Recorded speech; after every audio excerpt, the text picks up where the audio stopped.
Good morning, ladies and gentlemen. First of all, I would like to congratulate Brandon and Good Design Australia for putting up such a wonderful show and also showing some of the first-timers, including myself, to come to Australia and see what design has to offer for people in general.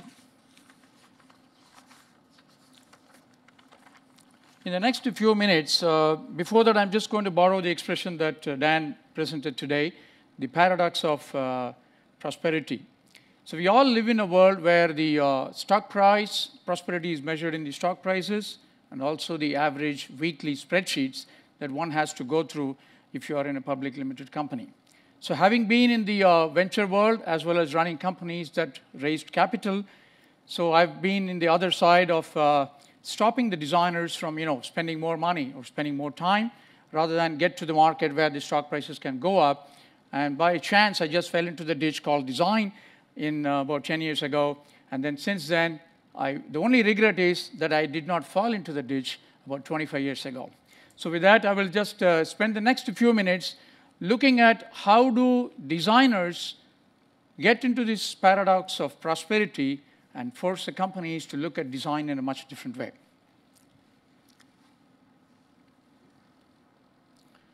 So quickly, what is design? So design is actually an investment in an innovative thinking as well as product positioning in the market to create an overall win-win situation. So in my opinion, successful design is something that creates mass appeal, at least for the majority of the target market, where businesses are trying to create a win-win situation. And most of the businesses want to be in that situation so that they can continue to build their paradox of prosperity. So let us look at the major influences in our life. Who can live without a Google or a Samsung phone or not being in Facebook or, for that matter, having the Nike Fuel Band and some other wearable devices that we are all exposed to today? So what makes them tickle? So what are the major, why do they do design? So businesses that invest in hiring designers, as we have seen from the previous speakers, definitely have an edge over its competition. Several studies across the globe have seen and confirmed the fact that design and better performance are very, very linked together. And again, same examples are here. We have seen the famous Cisco's and the GSK and the pet products. The most common business assets we all know is human resources, investment capital, technology, and infrastructure. So these are the ones that one starts with. We all learned in our business schools and in lives to make a product or a service, or in other words, prosperity. But in today's world, those significant assets are no longer the only asset that one needs. We also have to add another important asset into the game of business. That is design.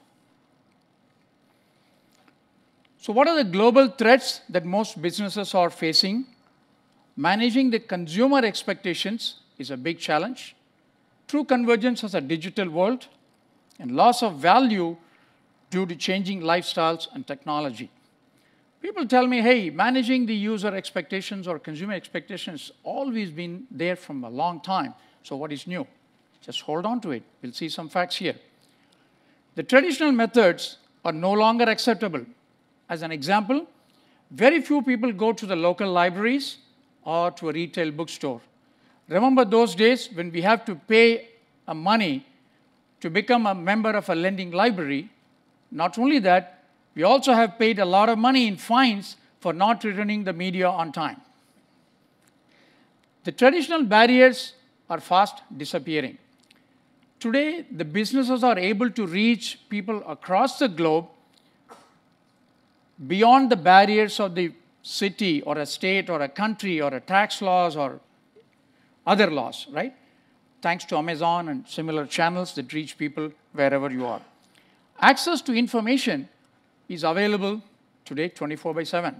It has put in fact, a lot of times I feel the World Wide Web has created less prosperity for the class of people who are consultants, because no longer somebody is called to give an expert advice because you can Google it. That's how people see it, right? So if you look at the, previously we used to wait to go and buy something because the market is not open or the shops are not open. Today, no longer you have to wait for the shops to open because they are open 24/7, 365 days. What do we mean by true convergence as a digital world? The trade, finance, people, and data, they're all fast colliding into one gigantic entity. And people are trying to see, how do I play a part, be it a commerce, be it a new product introduction. So how do I play a part in the digital world? It also seems that individuals or small businesses are finding it very, very hard to meet the convergence and try to be prosperous in their own business. Every small entity is trying to connect the dots so that they want not to be left out. The loss of value due to changing lifestyles. Remember the pay phone booths? So last 3 days I've been in Sydney and I've seen in every street corner a nice looking phone booth. But unfortunately, I did not see even one time somebody using the pay phone to pay and make a phone call. Similarly, on the fax services, people used to say, send me a fax. I did not have a fax machine. I used to go to a nearby fax center, give them a couple of dollars, per dollar per page, and then I used to fax it to the bank, or if I'm doing a refinance, I had to send my paperwork or whatever. No longer those services are valid. Also, back in the India days, we used to go to the internet cafe to meet some interesting people, your future partners in life, wife, husband, spouses. So no longer it is interesting to go to internet cafe because they are no longer offering you the same sort of services. Because you can have your internet in your iPad like this or in a phone. I did not know it was Sydney. And also, to stay in business, I saw some of the internet cafes have become money-changing places or offering flowers or something else to be able to stay in business because they already started the business. Seasonal goods. What seasons are we talking about? If you need mangoes, you can always import them thanks to the Amazon and other channels because it's not seasonal in your city. It doesn't matter anymore. Let us look at what are the most affected industries. Banking. If you look at the banking from an in-person, in-branch experience, we slowly moved on to internet banking, where we were able to do the mobile payments, the payments that you could do online. And then we moved on, but we still needed to go to the branch to be able to deposit the checks. Then came the mobile banking, where you can quickly take a picture of the check, and there it goes in a few seconds, money is showing up in your account. And then there are, I don't know how it is in Australia, but in US, there is a no-branch banking. So you could have an account online, everything behind the cloud, and if you wanted to complain to somebody, where is my bank manager, I want to go and see him, there's nobody around, because everybody is above you in a cloud where you cannot see. So that's the way the banking industry has gone. Postal services. How often have you gone to the post office to mail a letter in the last 10 years? Very few people are going, excepting during Father's Day or Mother's Day, or maybe during Christmas times, you just want to go and drop you off. Even sending gifts to your beloved ones during Christmas is done through Amazon because you don't want to take the extra effort and pack the gifts nicely and write and label and send it to the post office and stand in line. Nobody wants to do that anymore. So the print media is the worst affected. I remember those days, about 15, 20 years ago, we used to pay money ahead of time and then wait for the 6 monthly technology reports. The report companies were making an arm. They used to charge us an arm and a leg because you need to pay $10,000 to be able to get to that market report, which you could use and give it to a product designer, say, hey, go design a product, go design a service that could go and get you business. So no longer they are needed because you can Google it. Similarly, no one wants to have the newspaper dropped in their doorstep at 6 a.m. because by the time you already read the news, it's already old news.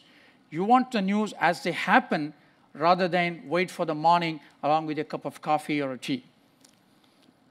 The local florist, I know some of the successful local florists, including one in University Avenue in Palo Alto, where probably Dan goes and buys some flowers. But this is largely successful because of the individual personality of that person the local florist, and this engagement with the community and what they do to the community. So that's what drives the business rather than the aspect of buying flowers, because that's again became ancient. And so retail bookstores, I really feel sad for them. They used to be one of the fun places where you could go in, browse a book, and sit down, have a cup of coffee. And those things are all disappeared. At least in the US, we have seen famous bookstores like Borders, they shut down. Barnes & Noble, they moved into digital media, and no longer the book experience is the same as it used to be before. How are the businesses tackling? While we talk about how the transformation happens, here is what I think they are doing, using design and innovative thinking, differentiating the product from the others.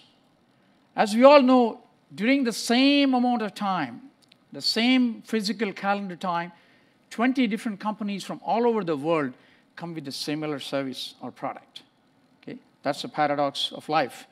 So how do we differentiate yourself? How do you pick your target market? That's what you have to differentiate using design. And how do you reach the target market in unique ways? Same service, but offered differently. We have some examples. And applying the creative processes to gain an edge over your competition. In summary, earlier we saw that managing the customer expectations to be one of the key things. By engaging with the clients, we try to manage the consumer's expectation. Here are some examples, both the good ones and the bad ones. How many of you have used Square Wallet in the recent times? Right? So Square, if you look at their recent financials, so they are in big trouble, despite $100 million in funding. So they fail to engage with the consumers because they are offering nothing other than a simple mobile payment gateway.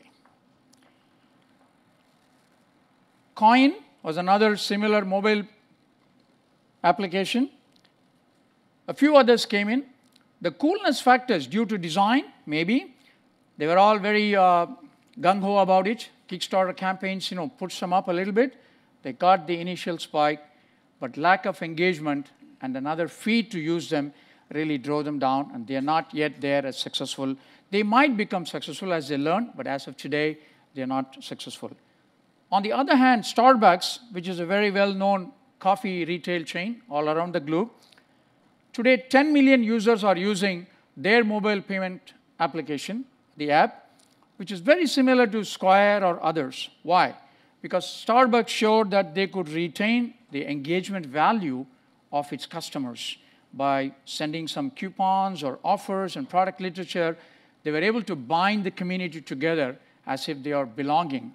So that kept the 10 million users and growing, as opposed to paying through a mobile wallet like a Square. Uber is another classic successful story. Started as a very, very small startup. My cousin, she works there, and she was employee number 4. Very small company. Today, there are hundreds of millions in funding, and their valuation has gone up to $1 billion or more. They came with a very engaging Gen Y kind of a model, where the Generation Y, people below 30 years, could quickly get onto that, away from the boring, calling this guy and ordering a cab. They felt it was very cool to order from a mobile phone. The user experience and the taxi experience was enhanced by the app that they were able to engage with the community. Also, super easy payment. You give your credit card once, and then you can quickly, get a code. They were also very easy if you wanted to cancel a trip. No big deal. You can do that. So they simply won over the audience in a very short period of time. Of course, there is opposition to such good technology also. I don't know if you're familiar with this. Uber is banned in Germany and also in Belgium. As recent as last week in Milan, there was a huge strike of the taxi guys because they were opposing that their business is being taken away by Uber. Of course, when you introduce a new technology, there's always going to be opposition. But ultimately, the consumers, we as users, decide how do we want to spend our money. Maybe going through Uber or not through Uber. There are multiple similar services, not there yet.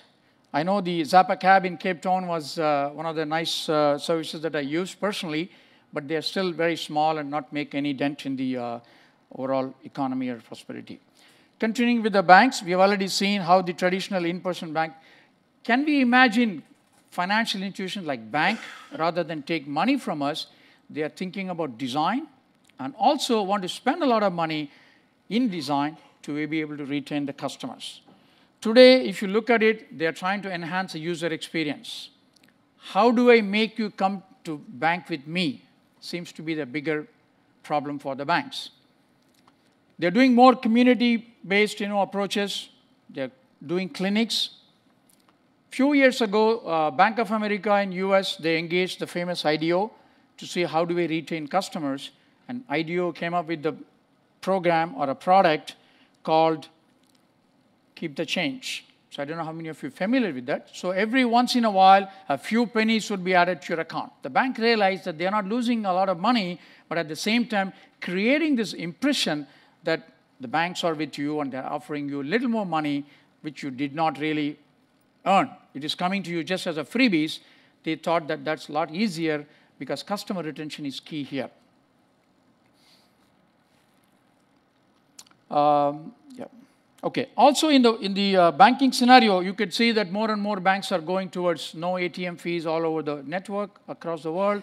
You can do payments. You can do everything else. They're trying to become your one-stop financial solution. Another example is Target. At least when I first moved to the US in the early 1990, Target was one of our favorite shops because it was a very affordable middle-class departmental store where you could buy lots of goods and services at a very reasonable price, not very design savvy. Fast forward to 1999, they first started introducing a classy housewares, very colorful and design-friendly.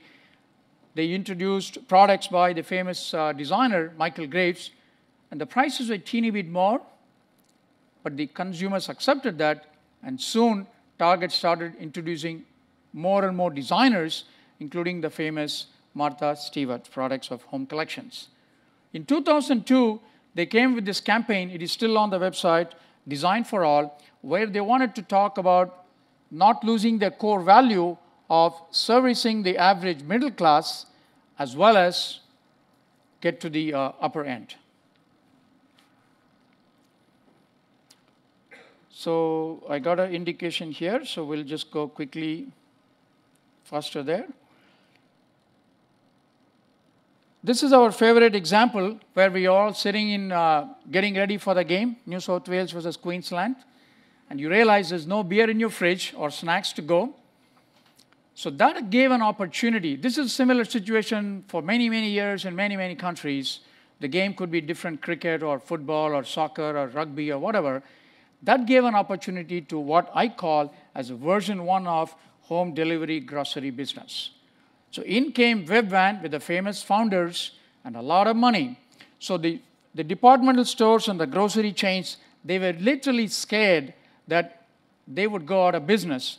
Unfortunately, in less than 3 years, despite a $375 million in IPO, it was Webvan that shut the doors. They spent $1 billion in infrastructure. They had their own conveyor belts inside the trucks so that the food can be brought in to be delivered at the doorsteps. The problem was, in those days, in the 90s, the VC-fed companies, they want you to grow at any pace, no matter what happened. So, you have to grow faster. You cannot even stop. So that was one of the major fault for them. And also, they went to a wrong target audience. For next 10 years, nobody dared talking about the home delivery grocery market. In the last few years, few of them, brave souls, came up. So some of them are, you can see here, Instacart, Postmates, Lola Bee. But they learned the one thing that they should not do is what Webvan did, spend their own money in building the infrastructure, so they banked on others to do that. They were reasonably successful. The next big guy who came with a zooming in is a Google Shopping Express. I don't know how many of you are familiar with this or whether it's available in Sydney, but this is the recent rage in the home delivery market where Google has taken over like everything else. So they are actually providing a good model for users. Again, they're following the Amazon model. There's no entry fee. 6 months it is free. Subsequently, they're planning on charging $4.95 per store. So you can imagine how many stores we all go to in a given year, probably 20 or 30. So they will make of each consumer $150 a year, and that's a very good ROI model, talking about prosperity here. In a short while, they also created the same people who try to do their own. Costco does their own home delivery if you buy more than $50. Office Depot does it. But still, they chose to go because of the user experience and the value that Google can bring as an entity. So what can design bring? So I just let you read. The key point here is Kickstarter and Quirky are those two, the new methods of evaluating design. I don't know how many of you are familiar with Quirky. It's a New York-based company. They actually let the community come with a design. You apply your design with a $10 to them. And if it is the same community evaluates and the design is going to be good, then you get funding and then you get money as you go and they build the products for you. Sustainable innovation is again very key to what Dan said earlier. So it's not important enough just to come with a great product, but it's also important to continue version 2.0, 3.0, 4.0, and that's what design helps you. By accident, you could come with a product, but that's not enough because 20 guys are going to come with similar products in the market at the same time. How to include, we talked about, what do we do, but how to include design in the business strategy. Study the client's requirements and its competition very severely. Don't get enamored by the fact that you're going to be the only guy. Ask the hard questions. Value of design. It should be more meaningful to the user. That's very, very key. Visualize. Get people to emotionally engage because that's what is going to be your success factor. Role play with the actual potential customers. Create, evaluate. That's not going to be the end. Recreate and reevaluate. Adopt design, enjoy the design, and get to prosperity. Thank you very much.